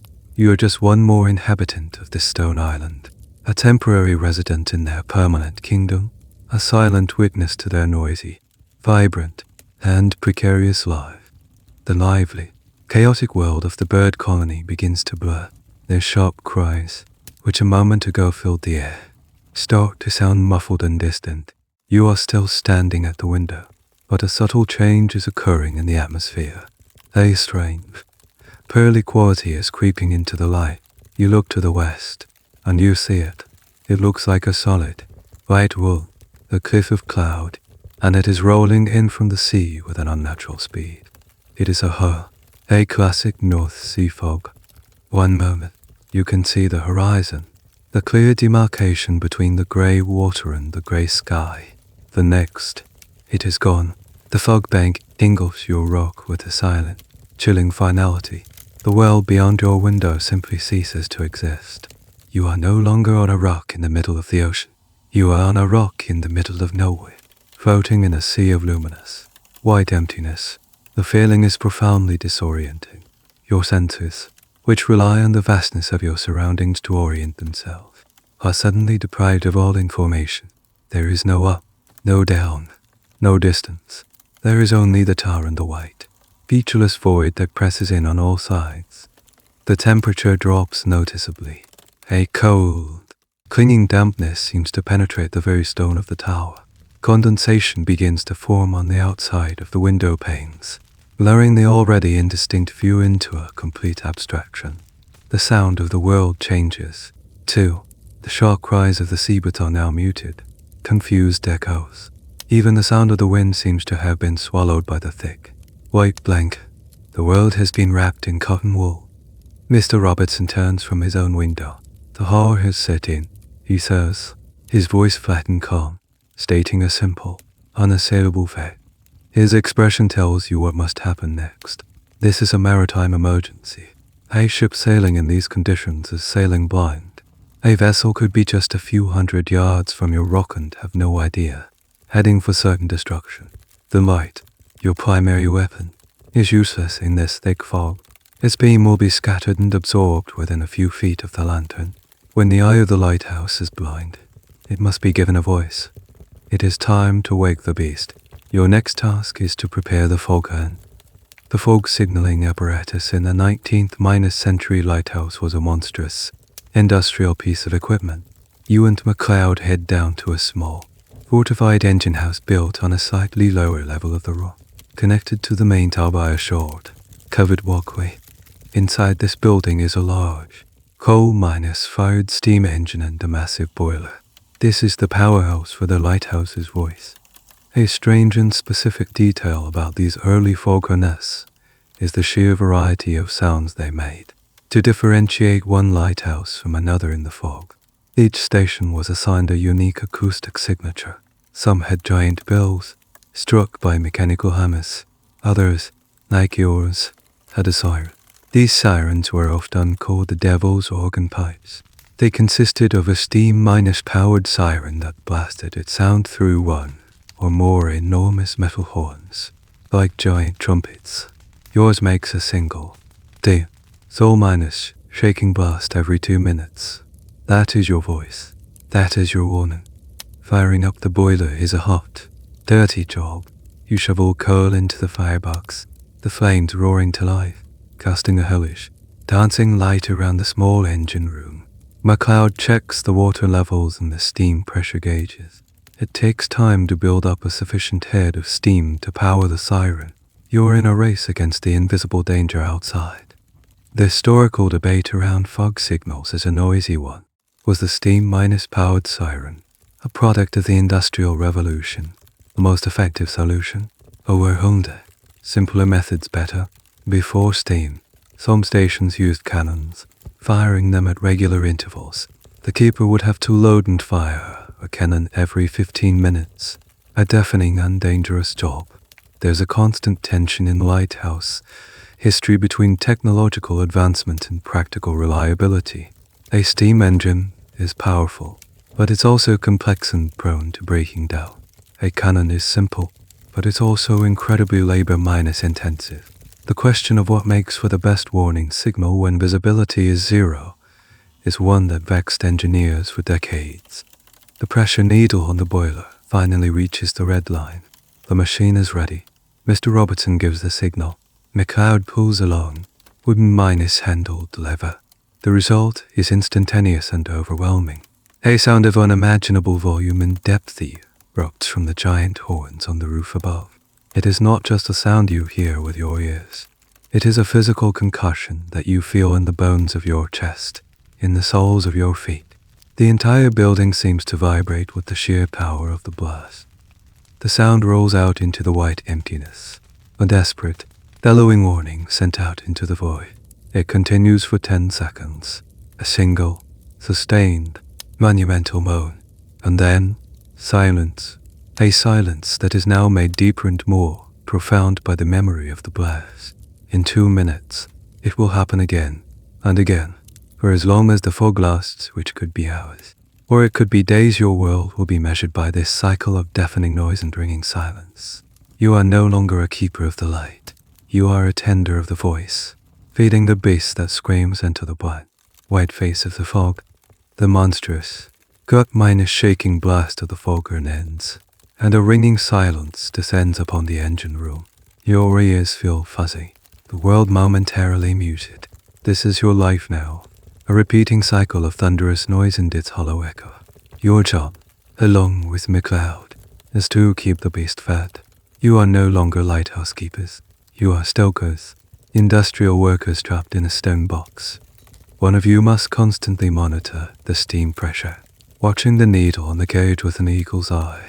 If the pressure drops to low, the next blast will be weak, pathetic, and ineffective. If it gets too high, the boiler could, in a catastrophic failure, explode. The other man's job is to feed the fire. You swing open the heavy iron door of the firebox, and a wave of searing, dry heat washes over your face. The fire inside is a raging, white minus hot inferno.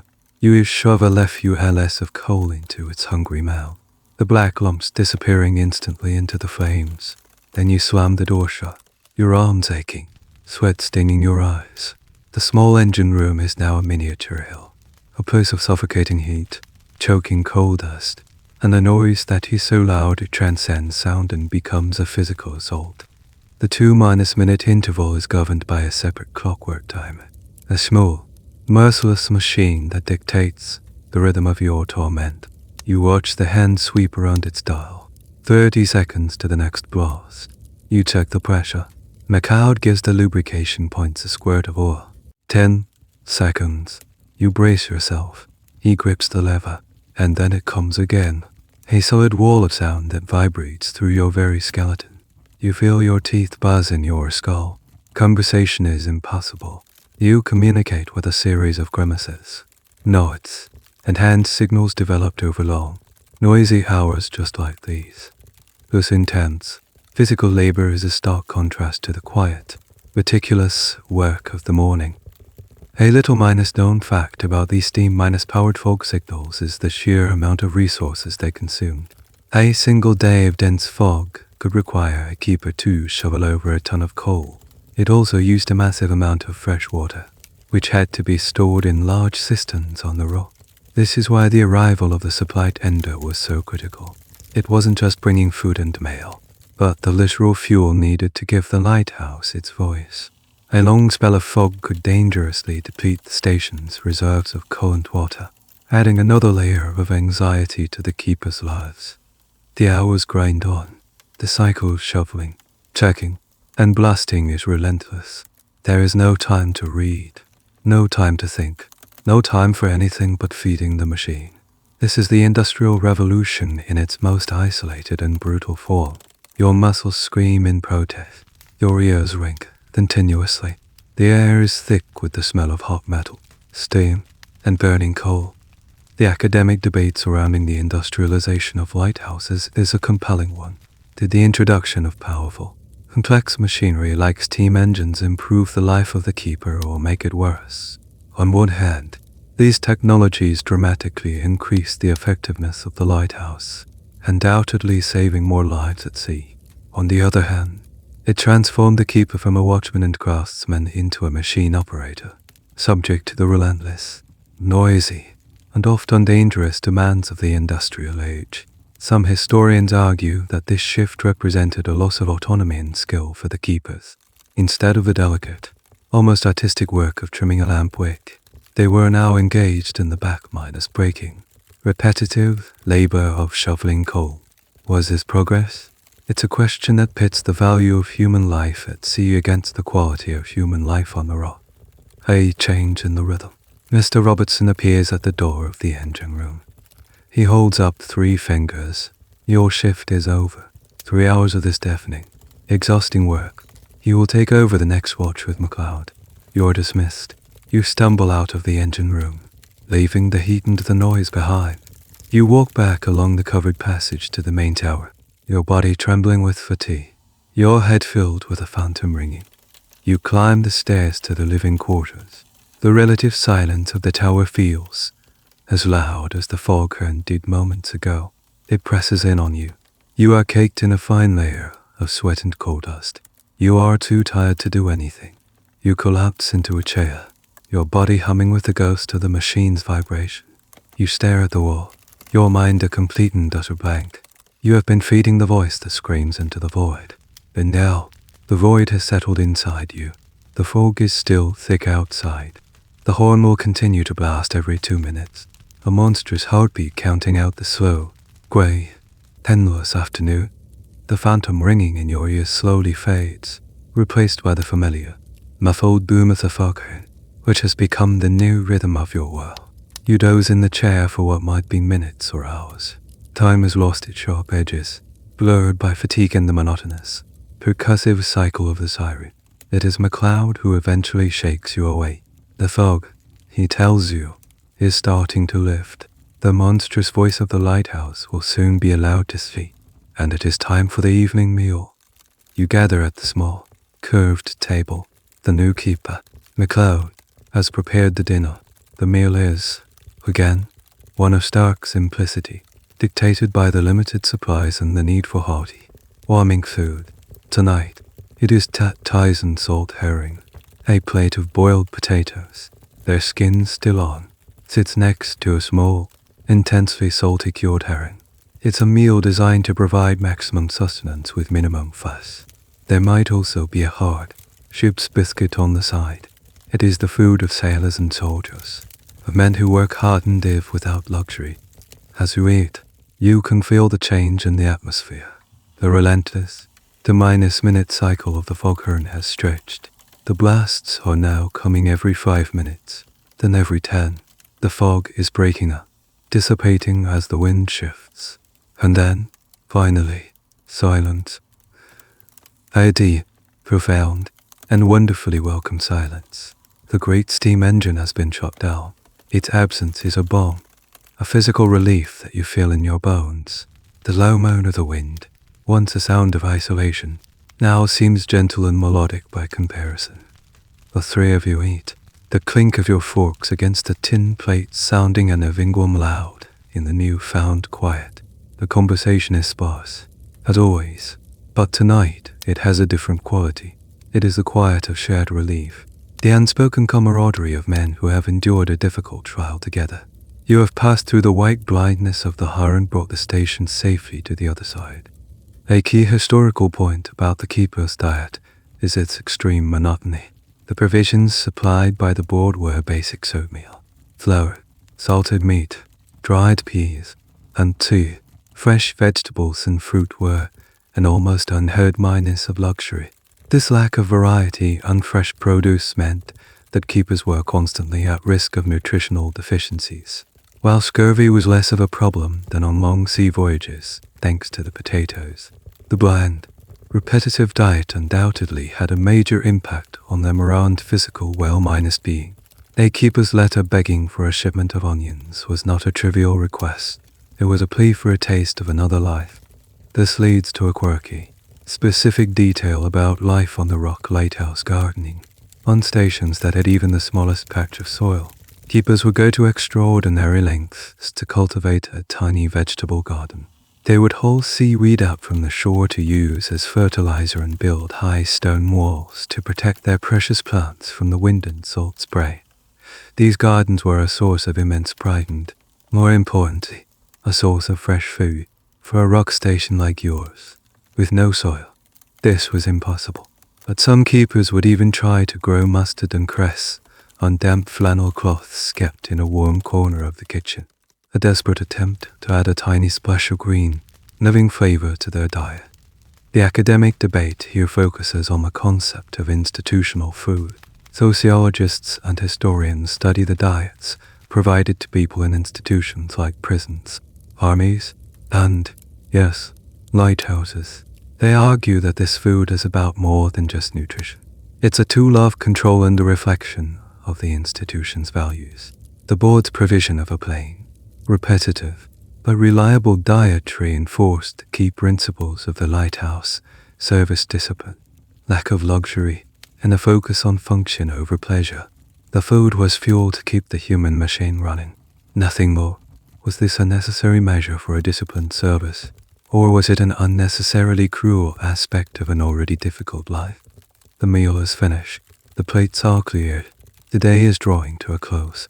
The fog has completely vanished, and through the window, you can see the first signs of sunset. A pale, watery gold staining the western clouds. The end of the day brings no real rest. It simply marks the transition from one set of duties to another. The ordeal of the foghorn is over, but the long vigil of the night is about to begin. You stand up from the table, your body still aching from the hours spent shoveling coal. It is time to prepare the light. The giant's voice may be asleep, but its eye must be awakened. The last of the watery sunlight fades from the sky, and the world outside the tower windows sinks into a deep, velvety blue. The brief respite of the evening meal is over.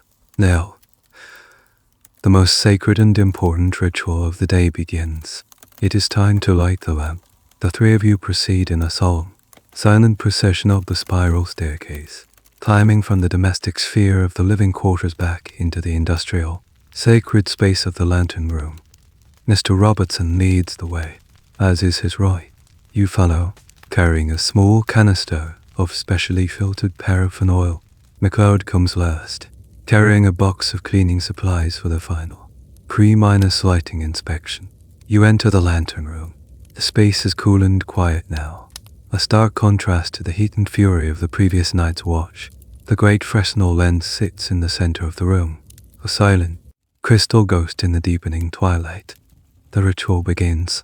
First, the canvas curtains that have protected the lens from the sun all day are carefully removed and stowed away. Then, while you and McLeod perform a final, swift polish of the prisms, Mr. Robertson himself attends to the lamp. He is the high priest of this ceremony, and only he is entrusted with the delicate task of preparing the wicks. He trims them with a special pair of scissors, ensuring they are perfectly level. An uneven wick would create a smoky, inefficient flame. He inspects the fuel lines, primes the pump, and ensures the reservoir is full to the designated mark. Every action is precise, unhurried, and imbued with a sense of profound importance. This is the core historical reality of a keeper's life, their entire existence. Oh, the cleaning, polishing, and grueling labor funneled down to this single moment.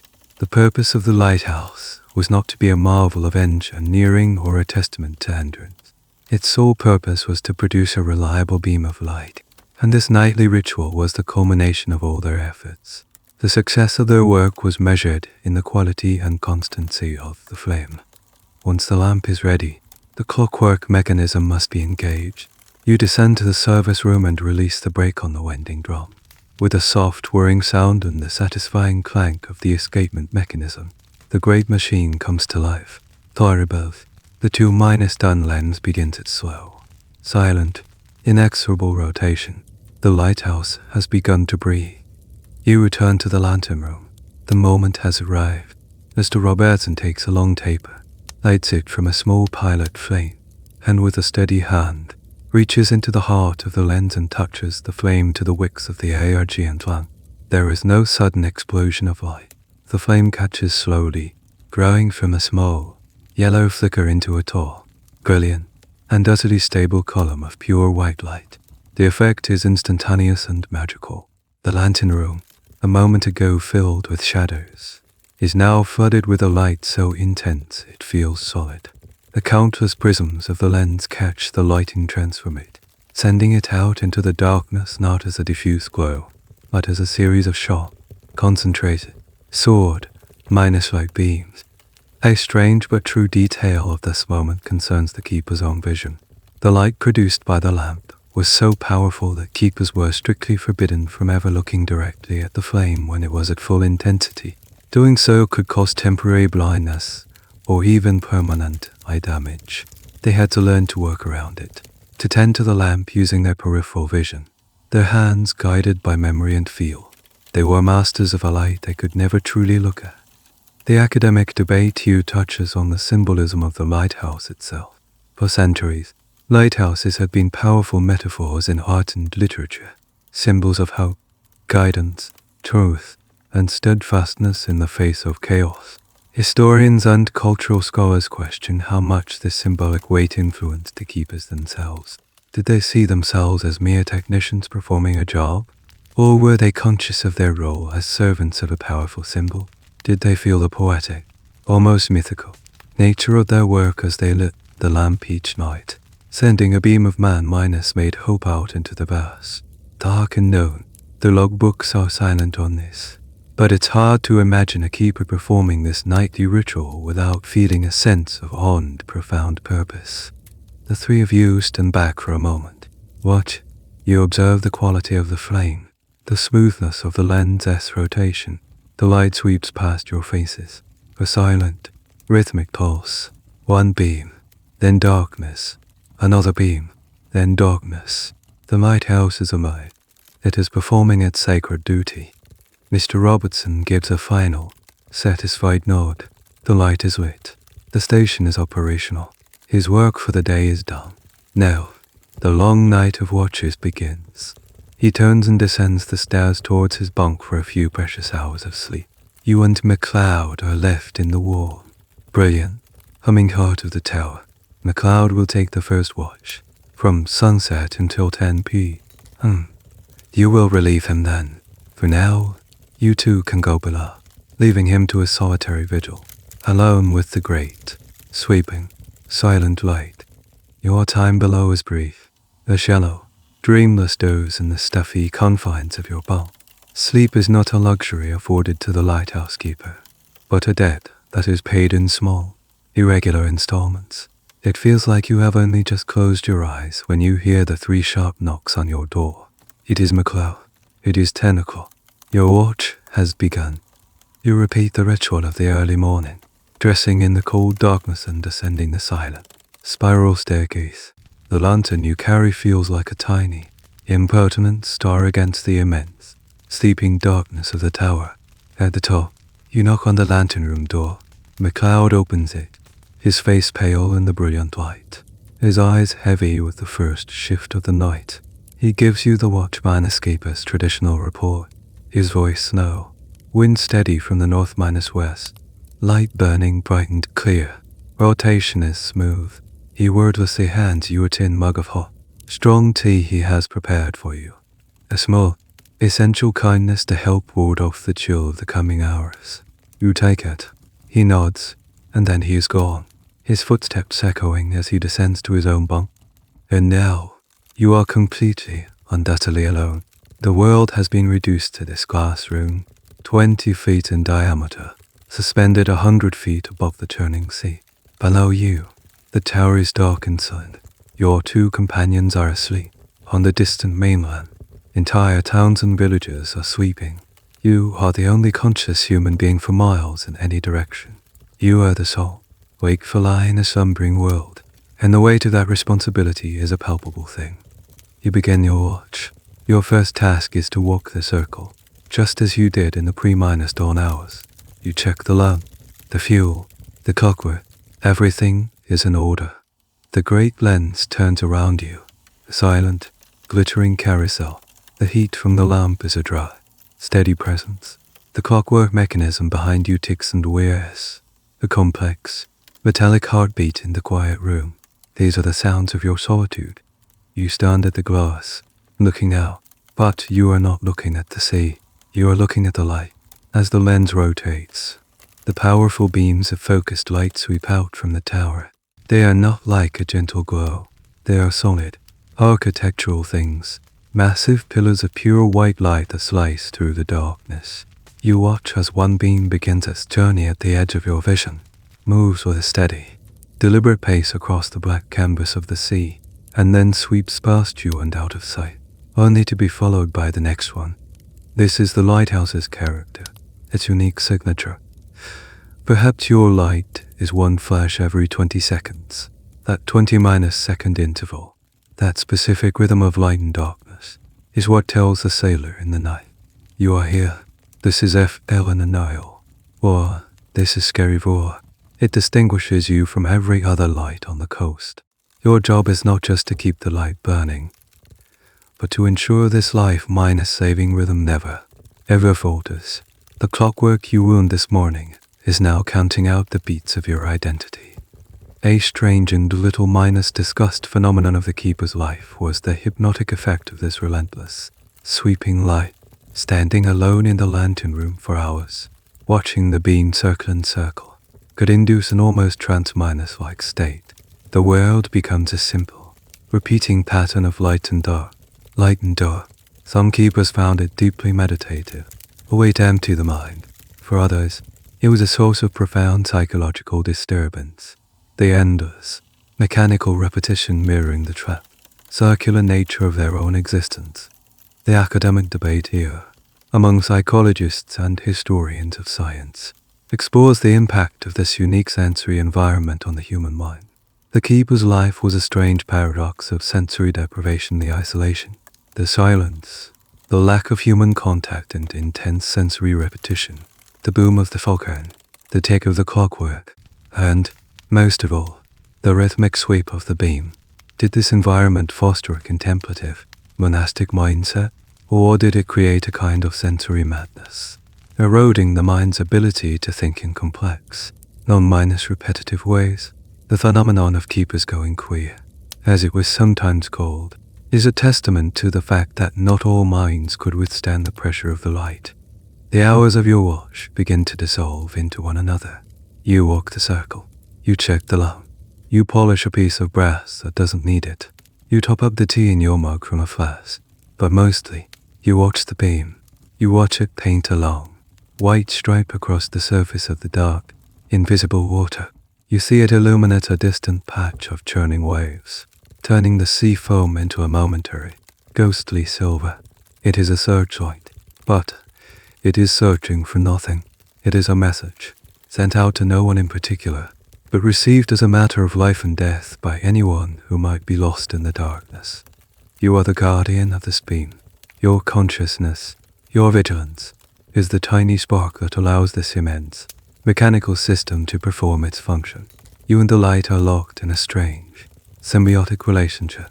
The light keeps you awake, and you keep it alive. And so you stand, a solitary figure in a glass cave, lost in the rhythm of the sweeping light, alone, the human pulse in the heart of the great, sleeping night. The hypnotic, sweeping rhythm of the light has become the new beat of your world. You move in time with it, a slow, circular patrol of your glass kingdom. But then, a new sound intrudes, disrupting the mechanical peace. The wind, which has been a steady, low moan for hours, begins to change its voice. It rises in pitch, from a moan to a whine, and then to a high, keening shriek that seems to work its way into the very cracks of the tower. The storm has arrived.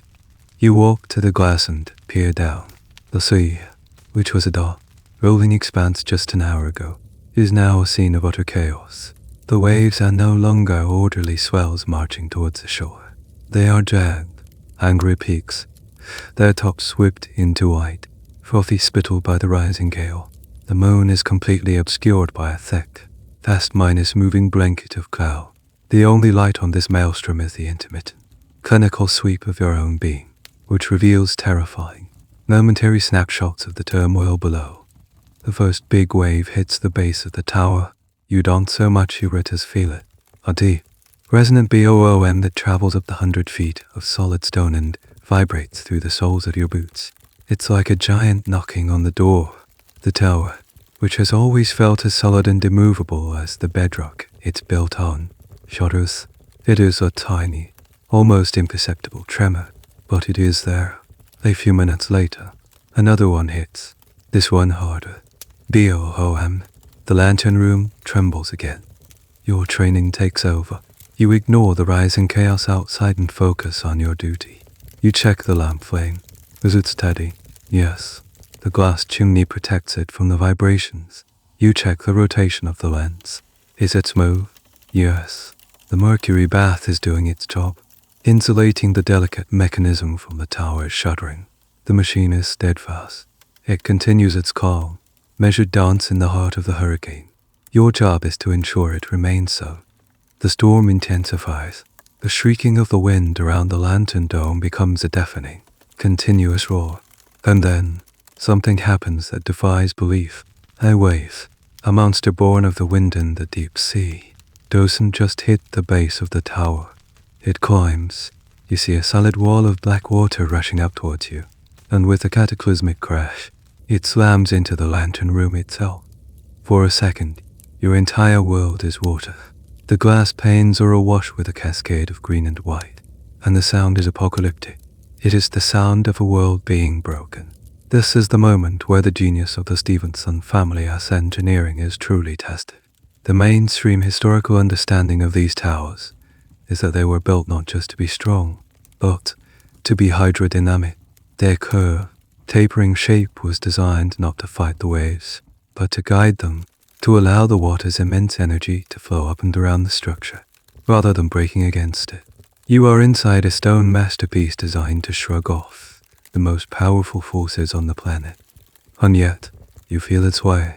Here is a bizarre and terrifying detail of life in these wave-wash towers. Something keepers frequently reported in their logs. At the height of a storm, the entire tower would perceptibly sway back and forth. It was not a violent shaking, but a slow, sickening, elastic movement. The stone was bending. This was, in fact, part of the design. A degree of flexibility was necessary to absorb the impacts. But knowing that, intellectually, and feeling it in your gut are two very different things.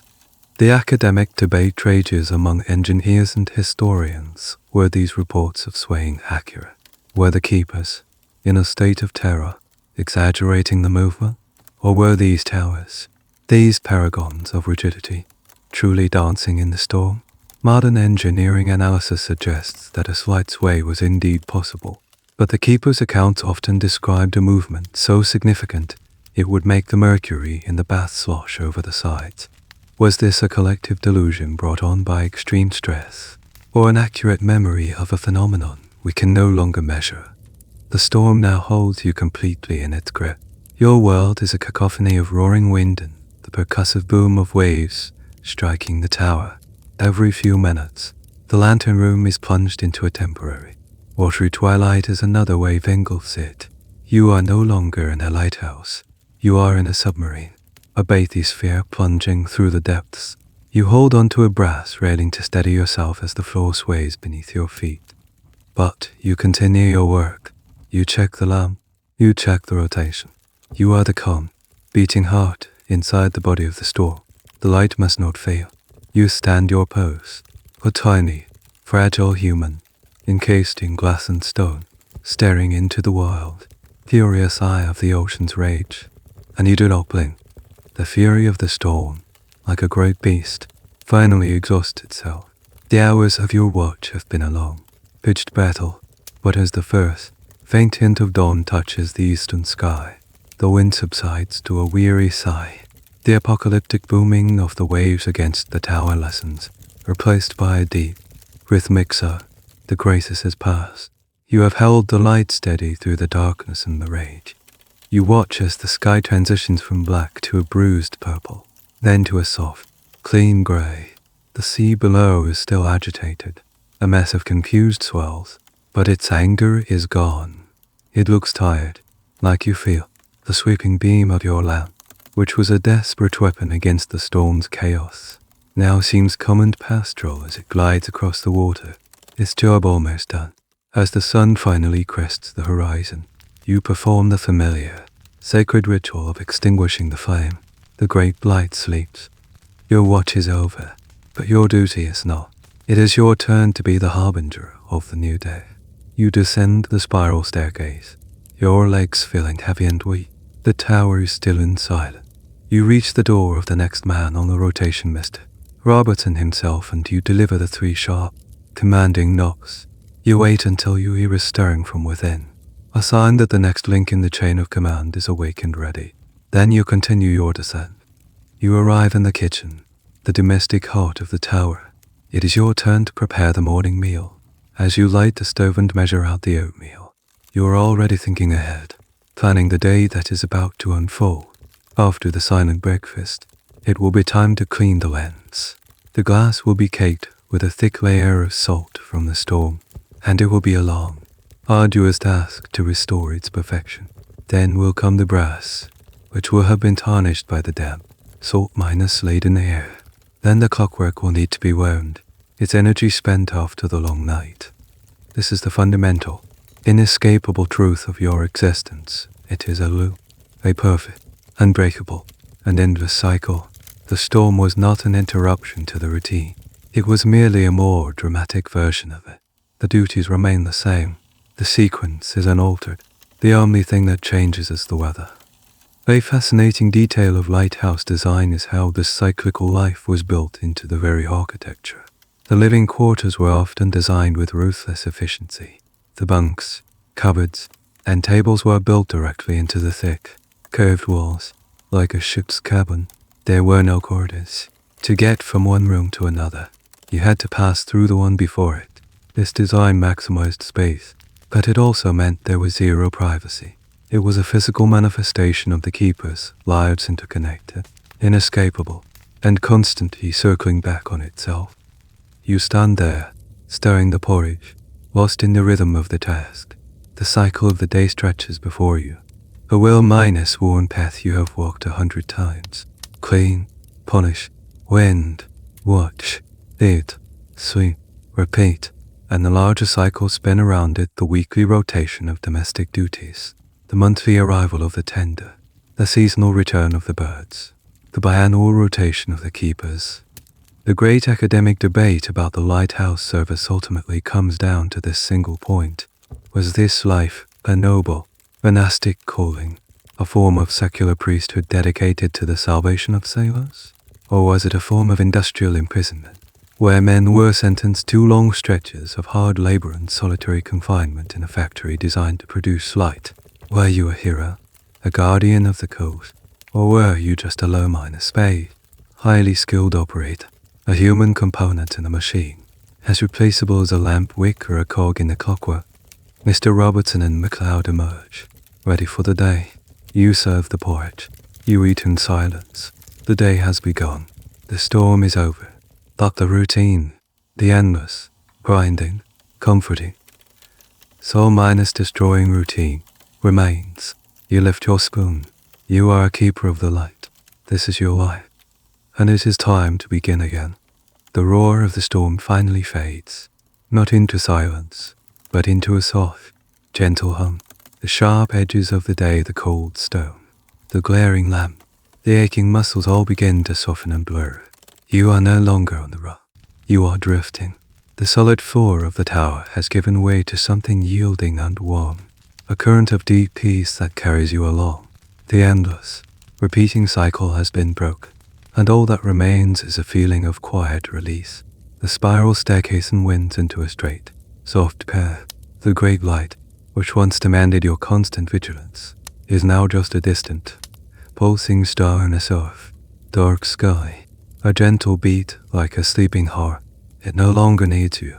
Its watch is over, and so is yours. The voices of the other keepers, the cry of the gulls, the moan of the wind, they are all just whispers now, fading into the deep, comfortable silence that is wrapping around you like a heavy, warm blanket. You feel your own breathing, a slow and easy tide, pulling you further and further away from the shore of wakefulness. There is nothing left to polish, nothing left to wind. The logbook is closed. The history has been written. And now, there is only this slow, gentle, effortless drift into the calm, quiet harbor of your own deepest dreams. The end of the article. Good night.